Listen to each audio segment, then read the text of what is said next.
बहुत समय पहले की बात है। एक राज्य में एक दयालु राजा राज्य करता था। वह प्रजा का हितैषी था। प्रजा का हित उसके लिए सर्वोपरि था। वह हमेशा इस प्रयास में रहता कि उसकी प्रजा को कोई समस्या, कोई परेशानी न हो, सभी सुख चैन का जीवन बसर करें। उसके शासन में प्रजा प्रसन्नता और सुख से जीवन व्यतीत कर रही थी।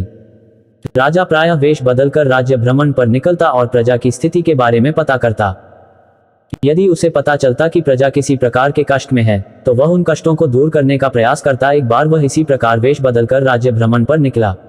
भ्रमण करते करते वह एक जंगल से गुजरा और रास्ता भटक गया। उसके सैनिक पीछे छूट गए और वह अकेला रह गया। रास्ता ढूंढता हुआ वह एक स्थान पर पहुंचा। उसने देखा कि वहां एक कुटिया बनी हुई है। राजा को भूख लगाई थी। उसने सोचा, यहाँ अवश्य भोजन की व्यवस्था हो जाएगी। उसने अपने घोड़े को एक पेड़ से बांधा और कुटिया में प्रवेश किया। वह एक साधु की कुटिया थी। गेरुए वस्त्र धारण किए एक साधु पेड़ के नीचे आसन लगाकर बैठे थे। उनकी आंखें बंद थी और वे ध्यान में लीन थे।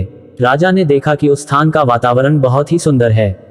पेड़ पौधे हरे भरे हैं, जिनमें फूल और फल लदे हुए हैं। पंछी उन्मुक्त होकर विचरण कर रहे हैं। राजा ये देखकर बड़ा प्रसन्न हुआ। वह साधु के पास गया और उन्हें प्रणाम कर उसके सामने घुटनों के बल बैठ गया। साधु ने आहट पाकर आंखें खोली और अपने सामने एक नौजवान को पाया। उसके मुख का तेज देखकर ही साधु समझ गए कि वह कोई राजसी व्यक्ति है। राजा ने उन्हें बताया कि वह रास्ता भटक गया है। साधु ने उसे अपने आश्रम में शरण दी। खाने के लिए मीठे फल दिए। राजा ने कभी उतने मीठे फल नहीं खाए थे। उसके चकित होकर पूछा, गुरुवर, आज तक मैंने इतने मीठे और स्वादिष्ट फल नहीं खाए। इनके इतने मीठे होने का कारण क्या है?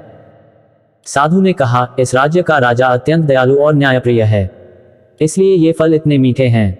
जब तक वह अपनी प्रजा का हितैषी रहेगा, दिन दुखियों का सहायक रहेगा, ये फल ऐसे ही मीठे रहेंगे। राजा को यह सुनकर बड़ा आश्चर्य हुआ। उसके लिए इन बातों पर विश्वास करना कठिन था। जब साधु से आज्ञा लेकर वह लौटा, तो उसने निश्चय किया कि वह इस बात का परीक्षण अवश्य करेगा। उसे अपने सैनिक मिल गए, जो जंगल में उसे ढूंढ रहे थे। वह अपने राज्य वापस लौट गया। वापस लौटने के बाद उसने प्रजा पर जुल्म ढाने शुरू कर दिए। उसने किसानों का लगान बढ़ा दिया और प्रजा पर नाना प्रकार के कर लगा दिए। अब वह अपना धन भोग विलास में खर्च करने लगा और प्रजा की ओर से उदासीन हो गया। प्रजा पर अत्याचार बढ़ने लगे तो पूरे राज्य में त्राही त्राही मच गई।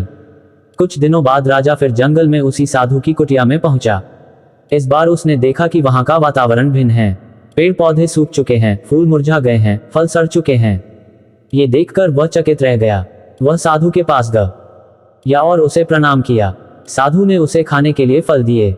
इस बार फलों का स्वाद कड़वा था। राजा ने साधु से इसका कारण पूछा। साधु ने कहा, इस राज्य का राजा बाद पहले जैसा नहीं रहा।